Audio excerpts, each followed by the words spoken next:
I am just fascinated at the conversations around those that have had success in education and leadership positions that are looking to continue to grow and join cohorts that are a part of the AASA in developing not only those relationships but understanding the path forward to potential superintendency. What was that like for you as a personal decision to think about sort of the next step in your own career and what you wanted to be able to provide? In all honesty, when I look back through my school career, I never really had an African-American male teacher until 7th grade. And that kind of really changed it for me because I realized that I wanted to do that. So getting into education, starting as a history teacher, that's how it all began for me. And as I progressed through my career, you see children grow and children come back and they tell you what a great job you did, and you're almost like, I wish I could remember you, but thank you. So it's a debt. It's an obligation that I owe to those African-American male teachers who came before me, who made sure that I got through junior high and high school and went on to college and went on to advanced degrees. Mark, do you think enough people know the lack of diversity in the superintendency around the U.S.? Is that a well-known fact outside of the circles of district administrators or the community administrators? I don't think it's a well-known fact. I don't think it's a well-known fact because people look at schools through their particular lens.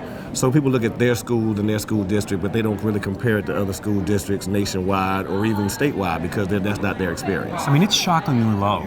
Oh, yes. I mean, I've heard estimates around 2%. Yeah. And the retention rate is even lower than that, 2.5, 3 years max for most urban superintendents. So, I mean, it's hard work. It's hard work. But I don't think anybody realized the number of superintendents of color that are out there. No.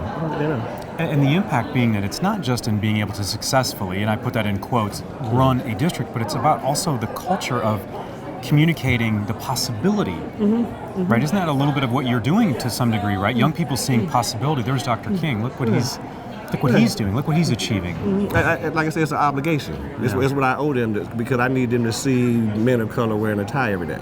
Because too many of them don't have that opportunity. That's not their reality. So I need them to see me come to school and go to work every day in a suit and tie, so they understand that this is possible for them too. I also tell them that Mark King was not always an A student, was not always a B student. Mark King has failed, but Mark King would not stop.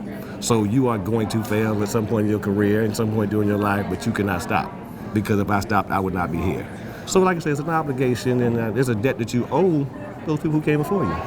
Mark, what can the establishment learn from professionals like you that are, like I was saying, not just battling sort of the logistics of running a district and learning what that's like, but also in the culture piece, right, and the communication, because you communicating to a community about how you might run a district is going to take on a very different tone, approach. You're going to have to be thinking about a lot of different things than maybe.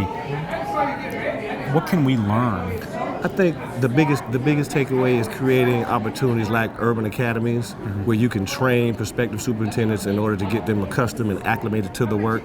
Because I tell people all the time, it's easy to do a job if you don't have to do it. When I was an assistant principal, I was the best principal in the building because I didn't have to do that job.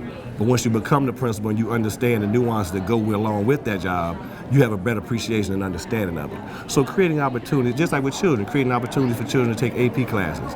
Now let's create opportunities for central office staff to get trained or at least shadow an urban superintendent to see if that is something they really want to do. Because oftentimes you might realize that, well, I don't really want to do that.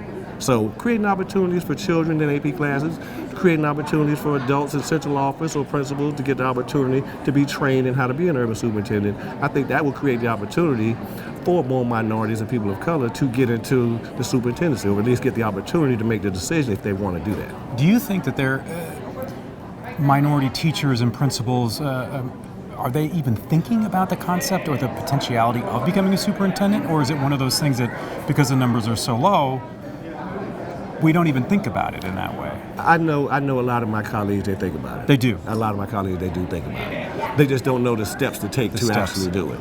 But I've had a lot of colleagues that I've seen here today that are thinking about it. And they're looking at me like, okay, what are your next steps? And then we have a conversation about the next steps and the training that you go through. But yeah, they are thinking about it. So that's an encouraging sign. Yes. But it's all a matter of thinking about it and getting the opportunity to actually apply or interview for the job. Those are two different animals. A lot of people can apply, but may not get the opportunity to interview. So that's the other hurdle. Yeah. I don't know if I hope the audience can pick up on this, but the energy and the drive that I can experience just in speaking with you, to me, is something that is desperately needed in education, regardless of the community and sort of resources or lack of resources. Is that just something that you were born with, that you've just a sense of just your personality, your own drive? Like I say, it's a debt. Yeah. I owe this. I owe this to Johnny T. Smith. I owe this to Buford Ward. I owe this to Eugene Grant, my first African-American male principal. I owe it to Thomas A. Blue, my first African-American junior high principal, assistant principal. I owe them this. And I'm going to pay this back in spades. I owe. So that's exactly what you're saying, and that's what you feel. Well, we wish you well and continued success. Thank you.